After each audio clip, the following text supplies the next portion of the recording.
हिंदी में यूपीएससी की तैयारी से संबंधित प्रोग्राम्स को देखने के लिए सब्सक्राइब करें स्टडी IQ IAS हिंदी। आप सभी का एक बार पुनः स्वागत है स्टडी IQ IAS के हिंदी ऑनलाइन प्लेटफॉर्म पर। मेरा नाम है अभिषेक कुमार। जब भी आप किसी एप्लीकेशन को, मेनली सोशल मीडिया साइट्स के किसी एप्लीकेशन को अपने मोबाइल, टैबलेट या फिर अपने डिवाइस में इंस्टॉल करते हैं तो वो आपसे विभिन्न प्रकार की परमिशंस मांगता है।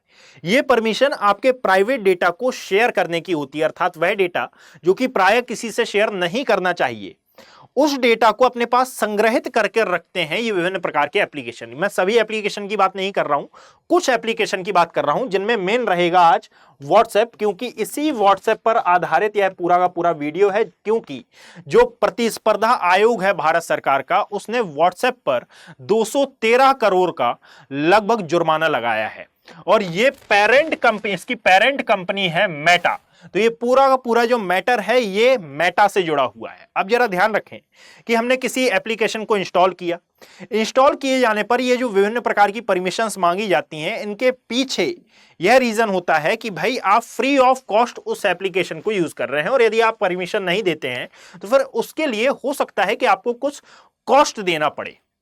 ठीक है, अब यदि हम कॉस्ट देना नहीं चाहते हैं और परमिशन भी देना नहीं चाहते हैं तो ये दोनों ही आधार पर ये जो प्रतिस्पर्धा आयोग है इस मामले में सुनवाई करता है।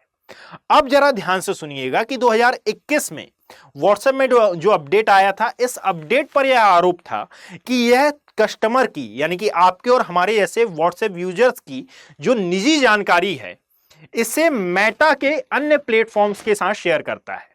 इसको एक छोटे से एग्जाम्पल के द्वारा समझा जा सकता है कि यदि मान लीजिए आपने गूगल पर एडिडास के शूज के बारे में सर्च किया है तो आप पाएंगे कि आपके जो सोशल मीडिया अकाउंट्स है, चाहे वो इंस्टाग्राम हो या फिर चाहे वो फेसबुक हो, आपको वहां पर एडिडास के शूज से संबंधित एडवर्टाइजमेंट आने रहेंगे, है ना। यानी कि आपने जो भी कंटेंट वहां पर सर्च किया, आने वाले समय में जो अन्य प्लेटफॉर्म्स हैं वहां पर एड्स उनकी आपको देखने के लिए मिलेगी। अब चूंकि AI का जमाना आ गया है, ये इस हद तक हमें कंट्रोल कर रखते हैं कि आप जो भी सोच रहे हैं, आपका जो व्यवहार है, आपके जो सोचने की क्षमता है, आप किस प्रकार से रिएक्ट करते हैं, ये तमाम बातें ये प्लेटफॉर्म अपने अन्य यूजर्स के साथ और अपने बेसिकली जो फाउंडर्स होते हैं इनके साथ शेयर करते हैं, जो हमें बहुत बड़े लेवल पर हानि पहुंचा सकती है। और इसीलिए जो भारत का प्रतिस्पर्धा आयोग है, इसने व्हाट्सएप पर लगभग 213 करोड़ की पेनल्टी लगाई थी। ये बात है मंडे की, यानी कि सोमवार को यह डिसीजन आया था और इसी डिसीजन का रिएक्शन देते हुए अब मेटा ने कहा है कि अब हम इस पर डिसएग्री हैं, क्योंकि हमने कोई भी ऐसा कार्य नहीं किया, कोई भी ऐसी जानकारी हमने साझा नहीं की। बेसिकली हमने किसी भी प्रकार की जो गोपनीय जानकारी थी यूजर्स की, वो हमने किसी के भी साथ साझा नहीं की। परंतु 2021 में जो अपडेट आया था, उस अपडेट को लेकर यह पूरा केस है और इसमें कहा जा रहा है कि आप अपनी इस पॉलिसी को, यानी कि जो व्हाट्सएप प्राइवेसी पॉलिसी होती है, आप उसमें चेंजेस करें और इसके लिए विभिन्न प्रकार की नियमावली भी दी है जो प्रतिस्पर्धा आयोग है भारत सरकार का, इसने व्हाट्सएप को कि आप ये अपडेट लाएं जिसमें कंज्यूमर के पास, यानी कि जो कस्टमर है उसके पास ये अधिकार हो कि भाई यह कौन सी जानकारी शेयर करना चाहते हैं और कौन सी जानकारी शेयर करना नहीं चाहते। कई एप्लीकेशंस में, अब मैं यहां पर व्हाट्सएप की बात ना करते हुए अदर एप्लीकेशंस की बात करता हूं, तो आप याद रखें कई एप्लीकेशन ऐसे होते हैं जिनमें केवल और केवल अकाउंट बनाने भर से आपकी निजी जानकारी उनके पास ट्रांसफर होने लगती है। इसको समझ सकते हैं आप छोटे से एग्जाम्पल के द्वारा कि VPN नाम का एक एप्लीकेशन होता है। इस VPN में यह टर्म्स एंड पॉलिसी होती है कि आप इसको डाउनलोड करें और सबसे पहले ये आपसे परमिशन मांगेगा और परमिशन पर यदि आपने ओके पर क्लिक किया, इस परमिशन को हम कभी भी पूरा नहीं पढ़ते हैं। इसमें लिखा रहता है कि आप अपनी निजी जानकारी इस एप्लीकेशन को एक्सेस करने का मौका दे रहे हैं। अब ये जानकारी आपके अकाउंटेबिलिटी की भी जानकारी हो सकती है, आपकी निजी जानकारी भी हो सकती है, तो ये हमारे निजता का अधिकार का भी उल्लंघन है। अब कंपनीज ये कहकर बच जाती हैं कि भाई इसकी परमिशन हमने पहले ही कस्टमर से मांग ली थी, बट ये बात तो बिल्कुल सही है ना कि आज तक हमने कितने परसेंट इन शर्तों को पढ़ा, और यानी कि जब आप ओके पर क्लिक कर रहे हैं, जब आप उसको एग्री कर रहे हैं, तो उससे पहले हमने उस पूरे पेज को पढ़ा है क्या? नहीं पढ़ा है। तो हम एक प्रकार से इनडायरेक्टली उसको परमिशन दे देते हैं और इन्हीं तमाम बातों के चलते, और फिर उसके अंदर जो ऑप्शंस हैं वो भी हम कभी चेक नहीं करते हैं, और इन तमाम बातों के चल के व्हाट्सएप पर यह आरोप लगा है कि व्हाट्सएप अपनी प्राइवेसी पॉलिसीज में चेंजेस लाएं और यह फाइन तो उनके ऊपर लग ही चुका है। अब ध्यान रखें कि इसके द्वारा बहुत सारे प्रकार के साइबर फ्रॉड होते हैं। आपके अकाउंटेबिलिटी पूरी और पूरा जो मैंने अभी समझाया, यदि आपको ये पीडीएफ डाउनलोड करनी हो तो आप geography bye Abhishek Kumar Telegram channel पर जाकर इस पूरी पीडीएफ को डाउनलोड कर लीजिएगा।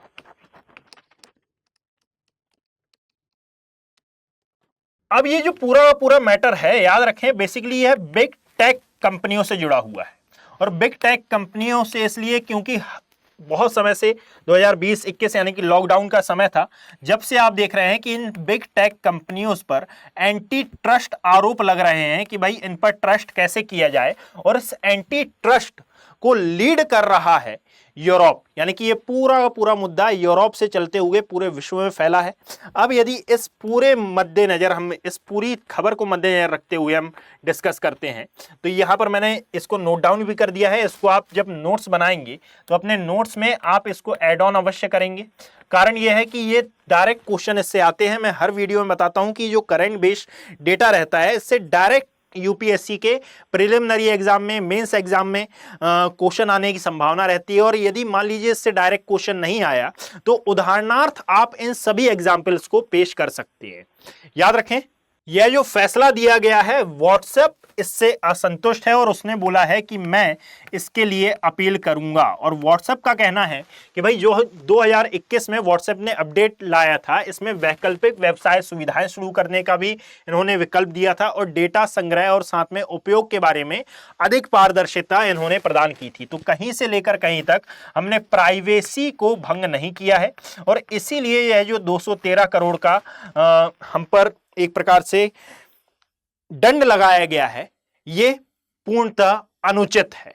ये पूरा मैटर है और ये मैटर आपके पॉइंट ऑफ व्यू से बहुत ही ज्यादा इंपॉर्टेंट है। तो इसको एक बार रीड करें, इस पीडीएफ को डाउनलोड करें, अपने नोट्स में इसको शामिल करें।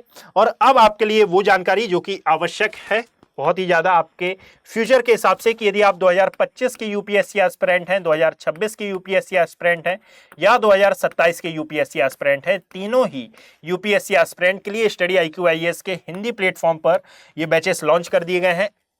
2025 के एस्पिरेंट के लिए SIP प्लस प्रोग्राम लॉन्च कर दिया गया है। इसके अंतर्गत प्रिलिमिनरी एग्जाम होने से पूर्व आपका पूरा सिलेबस कंप्लीट कराया जाएगा।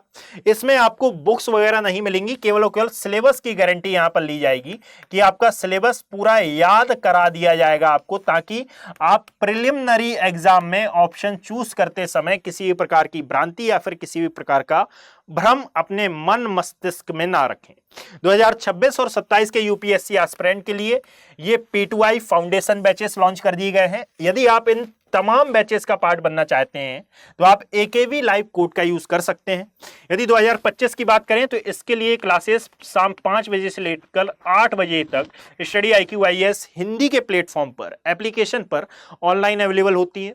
2026 और 27 के लिए जो बैचेस हैं ये 25 नवंबर से स्टार्ट हो रहे हैं सुबह 8 बजे से। तो इन दोनों ही बैचेस का आप पार्ट बन सकते हैं। 2026 के यूपीएससी एस्पिरेंट के लिए 28,999 रुपए और AKV लाइव कोड के साथ 2027 के एस्पिरेंट के लिए 34,999 रुपए में ये बैचेस अवेलेबल कराए जाएंगे।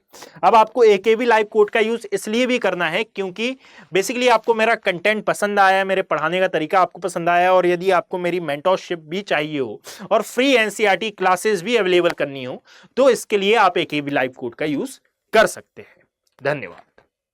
हिंदी में यूपीएससी की तैयारी से संबंधित प्रोग्राम्स को देखने के लिए सब्सक्राइब करें स्टडी IQ IAS हिंदी।